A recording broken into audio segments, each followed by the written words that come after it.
I'm not sure what definition of special means. But the consequences of being the special one was that I was born in Oluyole, Ibadan.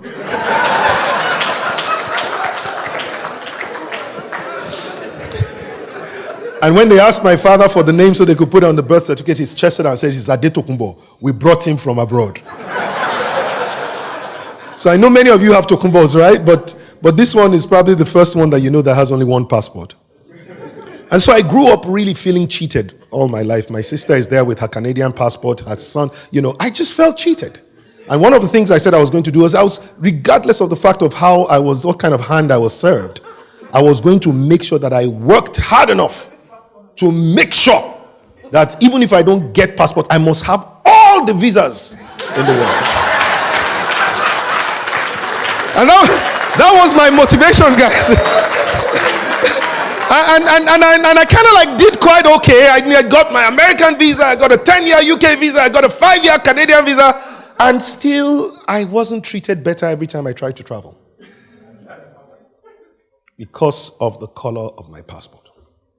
One particular story that I need to share with you that really challenged my life and got me thinking was a few years ago. I was invited to come and speak at a really major leadership conference in the United States.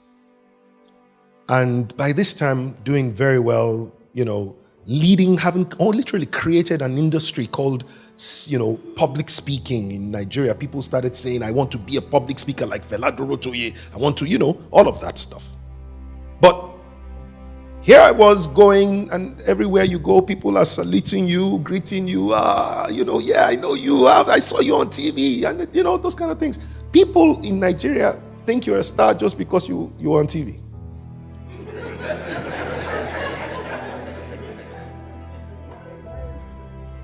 And so here I was, coming out of my hero. And then I got to Gatwick, trying to connect to the United States, and I was flying upper class. So we had priority boarding. And I noticed on the queue, just not a long queue, just a short queue, these two incredible, beautiful couple. There was an older gentleman who looked about 70, maybe 70, just a little bit over 70, but absolutely distinguished, like Mr. Shobanjo. When you see him, you know that he's a distinguished man. And his beautiful wife was also with him, this gentleman, white hair, beautiful white hair. And when they approached the lady who was supposed to do nothing but just collect their boarding pass, scan it, and say, "Have a nice flight," for whatever the reason was, I noticed that she asked them to please step aside. And then she passed a few more people, and then it got to my turn. And here I was, having been admiring this couple, saying, "This is what I want to be like when I grow up." And then she saw me, and the moment she saw she didn't even bother, she just collected my passport and asked me to step aside. Now I knew what I had in common with these other guys, right? Kind of like passed all the other people behind me, not a long queue, it's priority boarding. And then she took the passport of the lady, and she brought something out of her jacket and started to scan the passport. When she was done, she handed the passport over to the lady, took the gentleman's passport, scanned it, handed it over, and they were, I told you, distinguished, good people. They said, "Thank you." And then she did the same, and unfortunately, I still have work to be done on me. So I crossed my hand. And she said, "Your passport, sir." And I crossed my hand and I said, you have to tell me what you were doing." She said, "Oh, I'm sorry, I was just doing my job." I said, "What is your job?" She said, "I was just checking for the validity of your visa." I said, "Well, you have to help me here. Number one, this visa has been used, even though it's a 2-year visa, this was my 5th trip within 2 years. I'm a frequent flyer. I don't know what your glass can do that the US immigration cannot do with a passport. I'm not sure, but that's the first thing. The second thing is, I am an executive club member. I am flying upper class. Why would you do this?" And she said to me, "I mean no harm, sir. I'm just doing my job. You don't know what we see here with Nigerians. And more importantly, they've told us about you people. You see, when she said that, I took my passport humbly,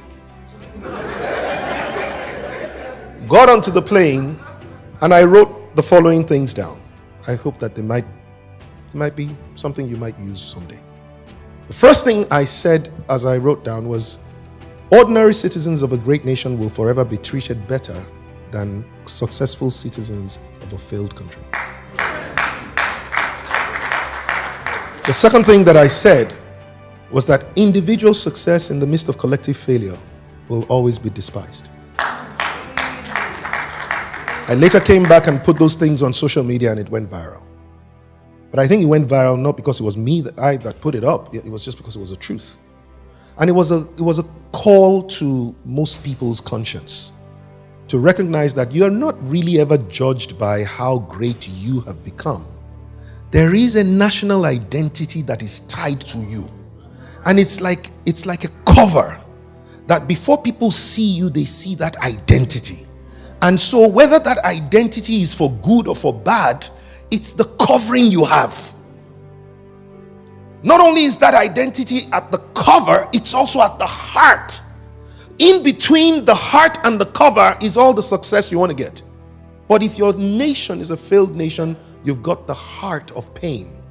And then you've got the covering of failure, covering all of that success.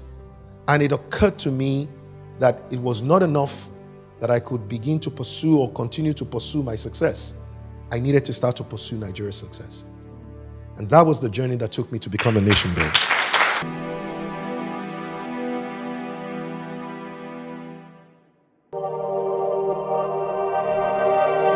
NABN TV, inspiring a new generation.